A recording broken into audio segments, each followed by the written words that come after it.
si va in salita. Ciao a tutti e bentrovati un'altra volta qui su Pianeta Mountain Bike. Oggi sono in salita ma sto facendo meno fatica del solito perché sono con una e-bike, per la precisione con la GasGas Trail 3.0. È motorizzata Yamaha PV ST, 80 Nm di potenza, batteria da 625 Wh e una capacità di output da 250 Watt. Direi che oggi mi porta in salita con abbastanza tranquillità. Già il fatto che sia motorizzata Yamaha può far dare una prima idea di questa GasGas Trail 3.0. Chi conosce il motore Yamaha sa bene che quando si va a mettere pressione sul pedale la bicicletta scatta in avanti proprio come se fosse una motocicletta, perché una delle caratteristiche dei motori Yamaha è proprio questo, quello di essere molto potenti soprattutto nella prima parte di erogazione. E un'altra cosa che mi ha sorpreso proprio durante il test di questa GasGas Trail 3.0 è stato quello che questo motore permette di spingere bene senza troppa fatica anche a basse cadenze di pedalata. Normalmente le e-bike danno il meglio di loro stesse tra le 70 e le 90 pedalate, qui invece anche in situazioni come adesso dove sto salendo sicuramente sotto le 70 pedalate al minuto, il motore spinge bene senza fatica e non va a perdere colpi, non va a richiedere troppa spinta dei nostri muscoli. Andiamo qua, questo è il lancio. Abbiamo fatto. Prima considerazione su questa GasGas è che come spinta non è certamente naturale, ma è molto potente, quindi chi vuole una e-bike vera e propria, chi vuole sentire il motore nel momento in cui spinge, ecco già qua può essere indirizzato verso questa mountain bike elettrica. Chi invece vuole un feeling più naturale dovrebbe guardare verso qualcos'altro, magari rimanendo in casa GasGas abbiamo la Trail Light, quindi quella un po' più leggera col motore meno potente. Allora, adesso che siamo qua all'inizio della discesa, dopo aver fatto il primo pezzo di salita, questa è la mia discesa dove inizia, andiamo un po' a entrare nel dettaglio di quello che è la GasGas Trail 3.0.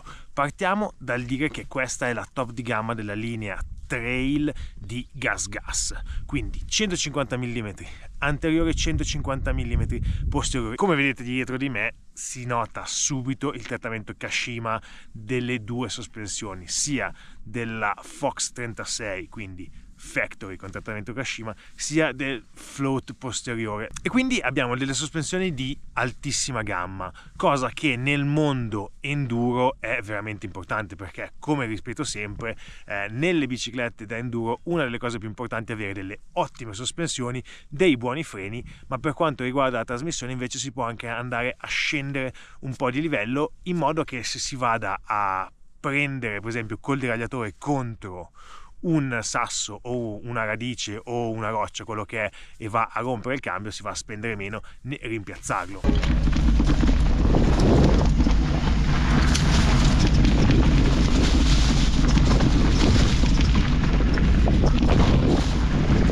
Ed infatti GasGas ha proprio questa idea, visto che questa Trail 3.0 è montata con deragliatore posteriore GX, mentre i freni sono i SRAM G2 R con disco da 200 mm anteriore e 180 mm posteriore.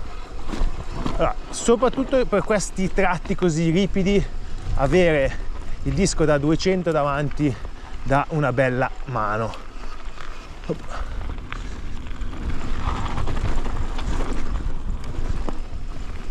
Comunque, a discapito di tutti i maligni, questi freni G2 di SRAM non sono poi così male. Certo, ce ne sono di meglio sul mercato, contando che sto andando molto piano, sto scendendo con i freni molto tirati, perché qua come vedete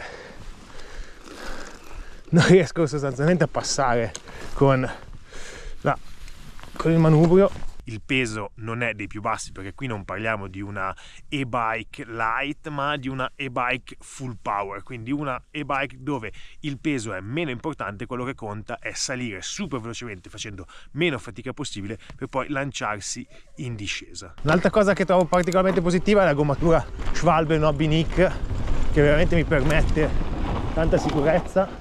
Il resto della componentistica è marchiato direttamente da GasGas, l'azienda spagnola che è un'icona nel mondo dell'enduro motociclistico, tratta di prepotenza all'interno del mondo e-bike, con l'idea di creare delle e-bike per chi non si preoccupa troppo del lato pedalata, ma per chi vuole divertirsi tanto. E questa Trail 3.0 è proprio quello. La parte anteriore della bicicletta, quella con la batteria da 625 Wh integrata all'interno del tubo obliquo realizzato in carbonio monoscocca, mentre la parte posteriore, il carro, è realizzata in alluminio. Sui sentieri questa differenza si sente, perché abbiamo un triangolo anteriore bello pesante, bello rigido, che tiene la bicicletta molto attaccata a terra, e un posteriore abbastanza nervoso. Io l'ho trovato anche un po' troppo morbido, avrei preferito un po' più di rigidità al posteriore, perché tende un po' a incassare la bicicletta quando si entra in curva. Una e-bike che io direi anche ottima per chi si sta avvicinando al mondo della mountain bike, visto che non richiede particolarmente un uso del corpo per essere girata, anche a basse velocità permette di essere ben manovrabile, cosa che invece spesso capita con biciclette più rigide, soprattutto il posteriore, serve avere un po' più di velocità per farla girare nello stretto. Qui invece anche a basse velocità si riesce a girare molto facilmente. L'altra cosa che risulta molto facile è controllare il motore Yamaha, visto che il display posizionato sulla parte sinistra del manubrio è molto ampio e si hanno tutte le informazioni necessarie che servono. In più i tasti sono ampi, quindi anche mentre si pedala si riesce ad andare a selezionare quello che serve ad alzare o abbassare i livelli di assistenza. I modelli di assistenza dello Yamaha PV-ST sono 4. Si parte dal basso, dall'Eco Plus, che è quello che fa risparmiare al massimo la batteria. Ha un sostegno poco presente, ma comunque permette di, per esempio, fare le salite in compagnia di chi ha delle biciclette muscolari senza problemi, e lì si va a risparmiare tantissimo la batteria. Poi abbiamo l'Eco, che dà un supporto un po' più presente, ma comunque pensato per andare a risparmiare la batteria. Anche questo, per chi è abituato a usare delle e-bike full power, può risultare un po' basso. Secondo me è un Eco più basso rispetto a tanti altri, per esempio rispetto sia a Bosch sia a Shimano. Poi abbiamo lo standard invece è quello che io personalmente ho utilizzato di più durante il test, anzi direi che è quello che ho usato per la maggior parte del tempo, perché dà un sostegno bello importante. Quando si va a spingere sul pedale la bicicletta avanza con una bella spinta, si sente che il motore lavora, ma non è così eccessivo. È come per chi è abituato per esempio con Bosch o Shimano, diciamo quello che può essere un EMTB o un Tour, quindi sicuramente per le uscite mountain bike è quello che viene utilizzato di più. Poi abbiamo il Power, che è quello con la massima regolazione della potenza, che è come sempre quello che si utilizza per superare i tratti più tecnici, più ripidi, più difficoltosi. È quello proprio che si mette il turbo per andare a superare qualsiasi cosa, qualsiasi ostacolo, qualsiasi salita. Volendo, parlando di livelli di assistenza, poi c'è, possiamo dire, un quinto livello di assistenza, che è l'automatico.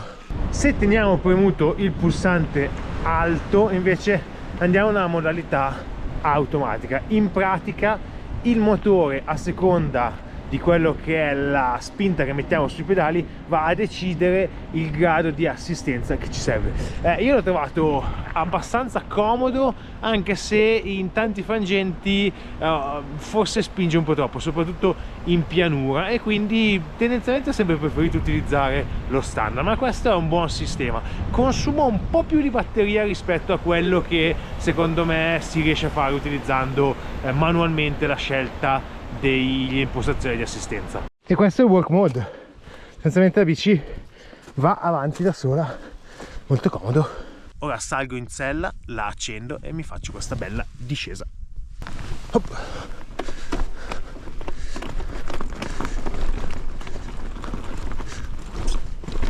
devo dire, ecco, per esempio, pensavo fosse meno maneggevole rispetto a tante altre. Devo dire che me l'aspettavo meno maneggevole, invece è una mountain bike che si guida abbastanza bene, con facilità. Qui adesso la discesa è abbastanza tecnica e quindi metteremo subito alla prova la gas e soprattutto i freni. Qui più che altro è proprio il terreno che non permette troppo di rallentare con l'anteriore.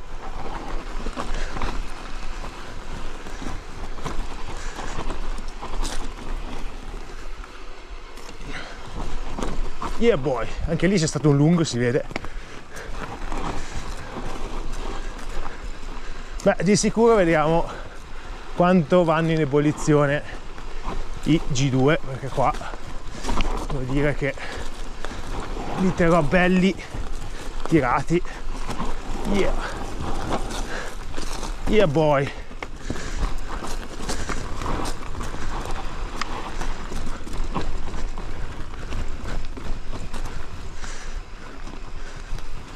Anche in questi tratti così tecnici devo dire che comunque non si comporta male questa gas. L'unica cosa che secondo me non è il massimo è proprio, come dicevo prima, il caro posteriore, che è un po' troppo morbido, dà sempre un po' quell'idea di come se si avesse sempre un po' la gomma posteriore bucata. Ecco, l'idea che si ha è un po' quella, e cosa che non è proprio il massimo. Un'altra cosa abbastanza importante del motore Yamaha è che comunque è un motore piuttosto silenzioso, non certamente il suo punto di forza è la silenziosità, però non è un motore che fa troppo rumore. Adesso sto sedendo su asfalto, quindi potete sentire abbastanza bene la spinta, anche perché qui le rampe sono abbastanza dure, quindi si sente.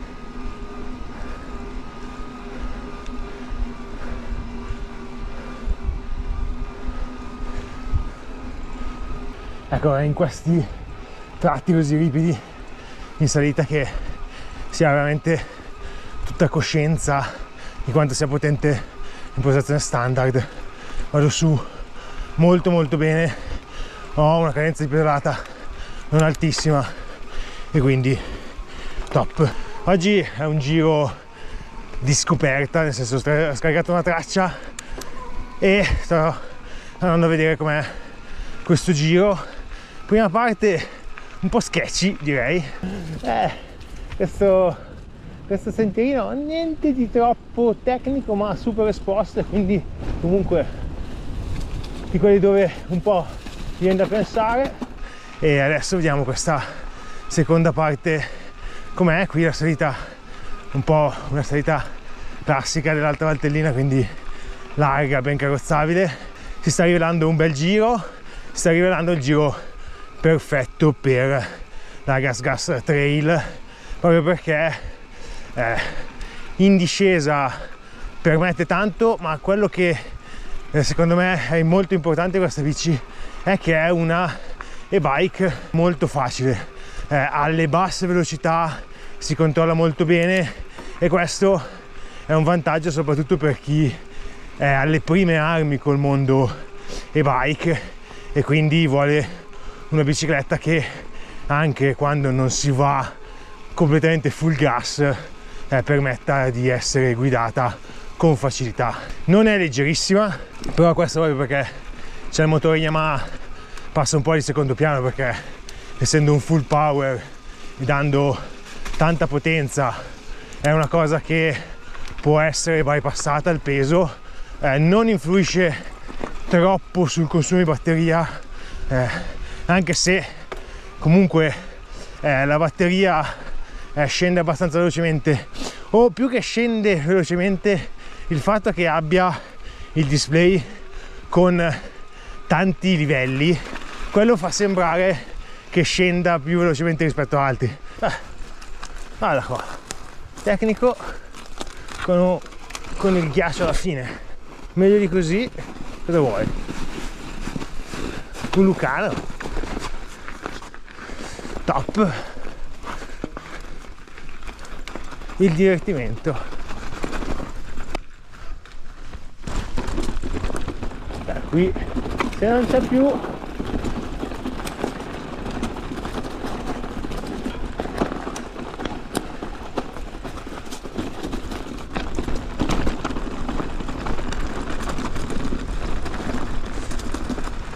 più ghiaccio, devo dire tutto molto bene.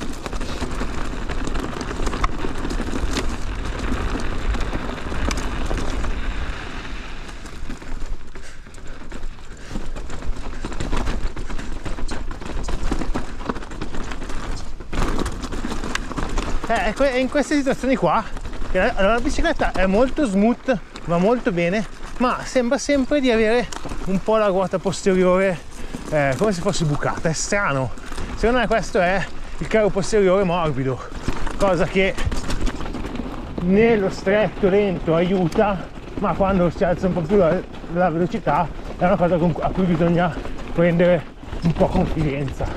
Comunque è bella sta discesa.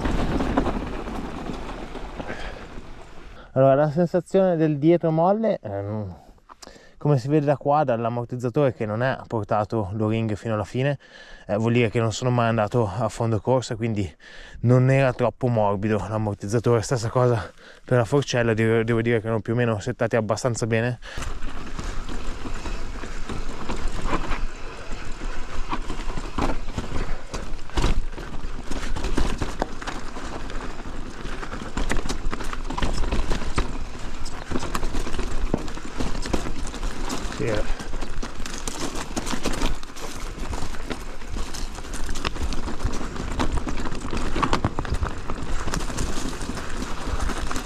Quindi adesso che sono tornato sulla mia bella ciclabile verso casa, quindi con tranquillità, posso un po' tirare le somme di quella che è la GasGas Trail 3.0, una e-mountain bike con 625 watt di batteria, quindi che permette di fare escursioni abbastanza lunghe, non lunghissime, perché comunque per tenere buona la batteria serve un buon allenamento, quindi una buona gamba.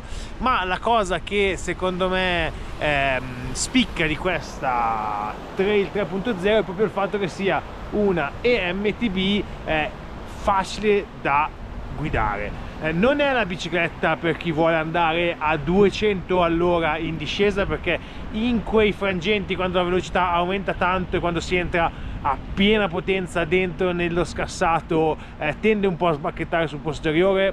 Il posteriore è abbastanza morbido, quindi più per una guida diciamo rilassata, una guida esplorativa piuttosto che per una guida racing. Ma proprio per chi invece cerca una bicicletta, una EMTB per andare a fare lunghi giri in montagna, per andare a scoprire quello che c'è vicino a casa, per andare a trovare nuovi sentieri senza troppi problemi, quindi per chi ama scoprire il territorio in sella, questa è la mountain bike giusta, la bicicletta elettrica che gli permette davvero di divertirsi senza troppi problemi, senza preoccuparsi troppo di quello che troverà lungo il sentiero. Con la GasGas Trail 3.0 è proprio quello, una mountain bike elettrica per chi ama l'esplorazione. Come al solito ragazzi, prima di salutarvi vi invito a seguire i 3 consigli finali, ovvero quello di iscrivervi al canale, mettere un bel like a questo video e soprattutto gas aperto. Alla prossima. Cavallo!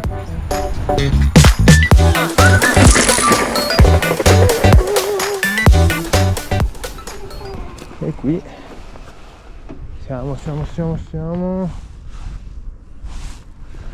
fuori strada o in casa di qualcuno. No, mi sa che andiamo giù di lì.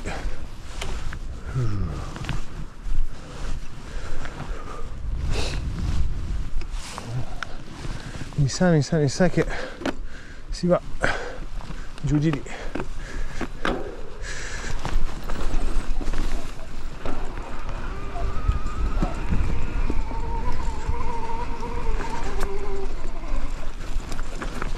Yeah boy.